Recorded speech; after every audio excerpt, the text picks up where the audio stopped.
Q106.7 weather. Here's your KQNK forecast. Highs level off around 86 today under partly cloudy skies with a slight chance for storms. Northeast winds 8 to 15 miles per hour. Slight chance for storms. Tonight, lows dip down to about 67, partly cloudy skies. Sunshine mixed with clouds at times. Tomorrow, chance of thunderstorms. Daytime highs approaching 83. From the Weatherology Weather Center, I'm staff meteorologist Laura Lockwood.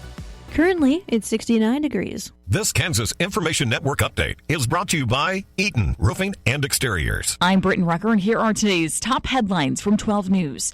President Donald Trump approves a federal disaster declaration for Kansas. It's for the severe storms that hit back in May.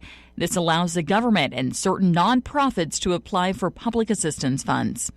A Topeka man accused of kidnapping a child is now facing murder charges. Christopher Barnshaw is now charged with 2 counts of first-degree murder and the deaths of Sean Thornton and Ashley Brown.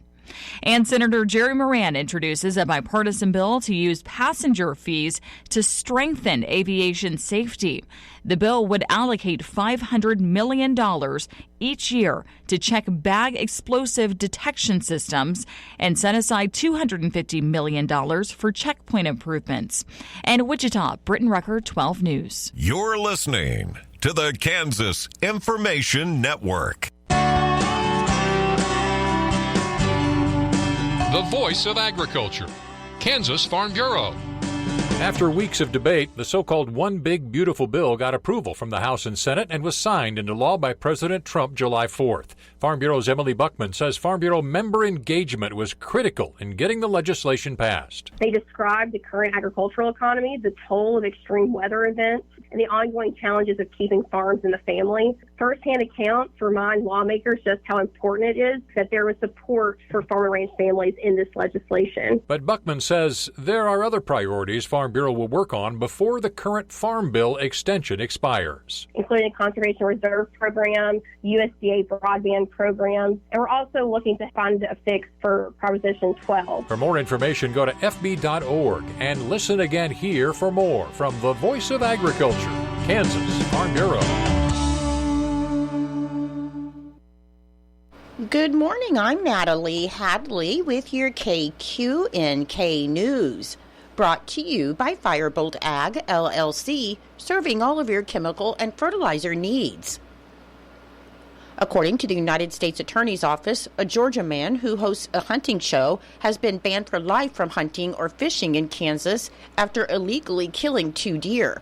35-year-old Matt Jennings pled guilty to 2 federal charges after shooting antlered deer in Kansas in 2022 and then using illegal tags, and he later featured the hunts on his show, The Game. In one case, Jennings shot a deer near Florence using a tag that wasn't valid for that area.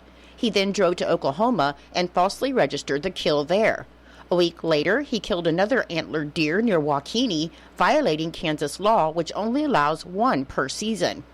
Jennings was sentenced to 5 years of probation, ordered to pay $15,000 in restitution and a $10,000 fine, and to give up the antlers.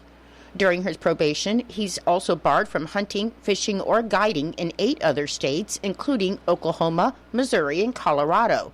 The case was investigated by state and federal wildlife officials and prosecuted by the U.S. Attorney's Office in Wichita. A Hayes man was arrested on multiple charges alleging his involvement in the rape of a teen victim younger than 18.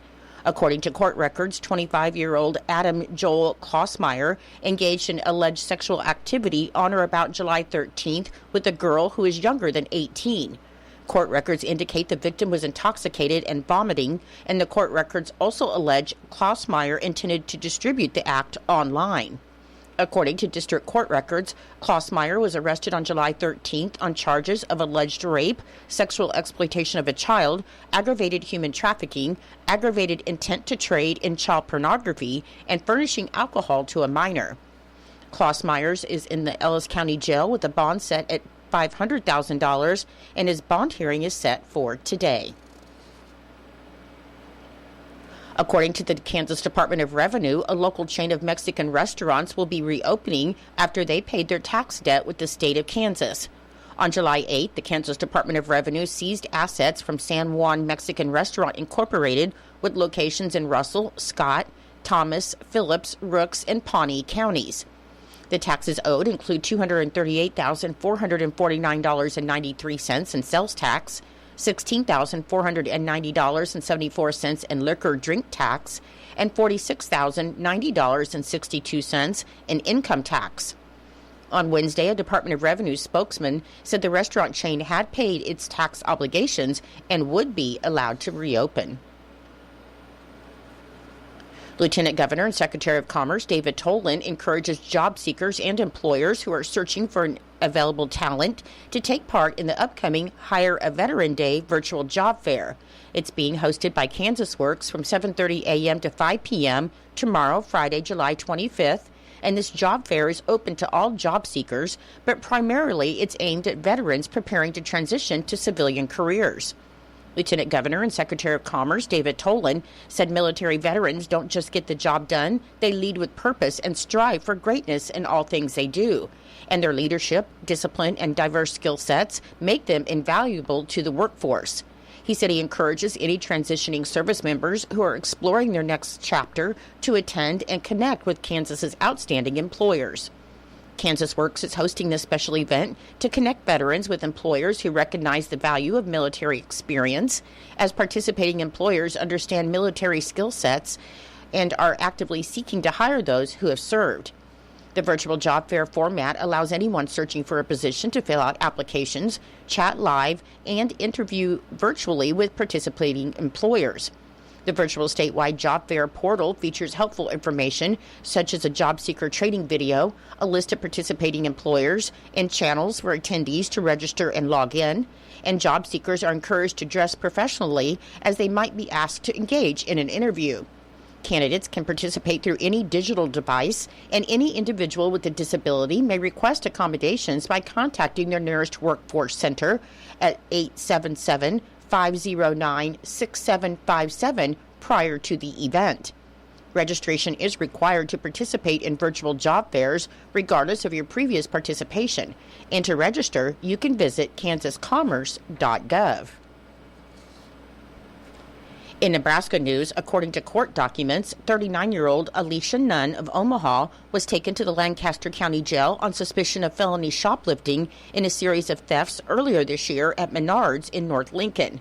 On May 20th, the manager at Menards near North 27th Street and Cornhusker Highway noticed that a generator was missing, and while reviewing security video, the manager and the store security team discovered that Nunn and two other women were involved in a series of thefts that began on May 3rd. In 6 thefts, the group stole over $5,500 worth of products, including generators, power tools, and landscaping tools. And investigators noted that Nunn and the 2 other women had been involved in similar thefts in Omaha, Bellevue, and Ralston. Hours after the thefts were discovered, Nunn and another woman entered the store's garden center, where they had loaded a power generator onto a cart and went to grab a leaf blower in another aisle. When they returned to the cart, a staff member had noticed the women and called the store's general manager. The women abandoned the items and purchased a bottle of washer fluid before leaving the store in a Dodge Charger with no plates. A Lancaster County judge signed a warrant for Nunn's arrest on June 16th, and she was booked in the Lancaster County Jail nearly a month later. In response to declining water levels at Harlan County Lake, officials have announced the closure of a popular boat ramp. In a press release on Monday, the U.S. Army Corps of Engineers and the Methodist Cove boat ramp will temporarily close to ensure public safety because, as of Monday, the lake elevation stands at 1,937.40 feet, which is down from last week's 1,938.3 feet. So with water levels continuing to drop, officials said the ramp is no longer safe to use. Officials said they understand this may be disappointing news to their lake visitors. Their top priority is ensuring safe recreational access, and they're closely monitoring conditions to determine when it will be safe to reopen. Temporary closure signs have been placed at the boat ramp entrance, and at this time, there's no set timeline for reopening the boat ramp. Updates regarding the boat ramp, low water ramp alternatives, and irrigation releases will be posted on the Harlan County Lake Facebook page. I'll be back with more in just a moment. Firebolt Ag is a full-service fertilizer and chemical retailer. They customize products for individual farmers' needs, with the primary focus being customer profitability. Let Josh and Jack help you get the most out of your farm ground. They also provide in-house marketing with Ron Wall of Flatwater Solutions. Visit Ron in Phillipsburg or call Josh at 785-854-8484 or Jack at 308-840-2819. Firebolt Ag, your leader in agriculture. According to the unofficial minutes of the Norton County Board of Commissioners meeting that was held on July 7th, Chairman Marvin Matchett called the meeting of the Norton County Board of Commissioners to order at 9 a.m. in the Commission Room, and in attendance were Chairman Marvin Matchett, Commissioner Garrett Beidler, Commissioner Richard Thompson, and County Clerk Craig Renner, along with others to present business or observe. In the weekly correspondence, past minutes, year-to-date expenditures, and fund balances were distributed to the commissioners. John Mapes and Anna Graham presented the budget as calculated for each department. John then instructed the commission about the revenue-neutral hearing date of August 25th, where the commission will have to vote on a resolution to exceed the revenue-neutral, have a hearing, and then open a regular meeting. Commissioner Beidler moved to accept the minutes of the June 30th commissioners' meeting. Commissioner Thompson seconded the motion, and the motion carried. Commissioner Beidler moved to pay the vouchers and payroll. Commissioner Thompson seconded the motion, and the motion carried. Under Sheriff Adam Wallmeyer joined the meeting, and he reported on the deputy's car that hit a deer with a damage assessment of nearly $4,000. And it appears that when the vehicle was purchased, it was not added to the county's policy, so Clerk Renner will research that. The road and bridge supervisor joined the meeting, and he reported on the candidates for the shop mechanic and supervisor position. And Jim Goss joined the meeting, with Terry introducing Jim to the commission, and they held a brief visit. After an executive session to discuss non-elected personnel with Chairman Matchett, Commissioner Beidler, Commissioner Thompson, Clerk Renner, and Supervisor Laughlin, the commission came out of the executive session with no action taken. Ernie Sheets joined the meeting, and Ernie informed the commission that he was interested in the supervisor's job, and an offer of employment was made, and Ernie then informed the commission that he would like to think about it.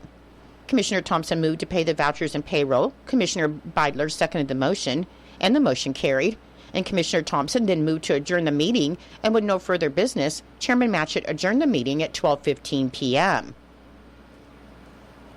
According to the unofficial minutes of the Norton County Board of Commissioners meeting that was held on July 14th, Chairman Marvin Matchett called the meeting to order at 9 a.m. in the Commission Room, and in attendance were Chairman Marvin Matchett, Commissioner Garrett Beidler, Commissioner Richard Thompson, and County Clerk Craig Renner, along with others to present business or observe. In the weekly correspondence, past minutes, year-to-date expenditures, and fund balances were distributed to the commissioners. Drew Kaysen, the Norton Chamber Director, was in to clarify that the invoice that was paid in the spring was the Norton Development annual dues and not the county's. She then presented the commission with the different levels of membership options, and Commissioner Beidler moved that the County of Norton join as a silver member. Commissioner Thompson seconded the motion, and the motion carried 3-0. Solid Waste Supervisor Ted White joined the meeting and informed the commission that he is down to 4 months of Top Coat supply. Top Coat is a product that is used to be sprayed over the trash on a daily basis to make it adhere to the waste pile to meet state regulations, and it takes 2 months for the product to be delivered.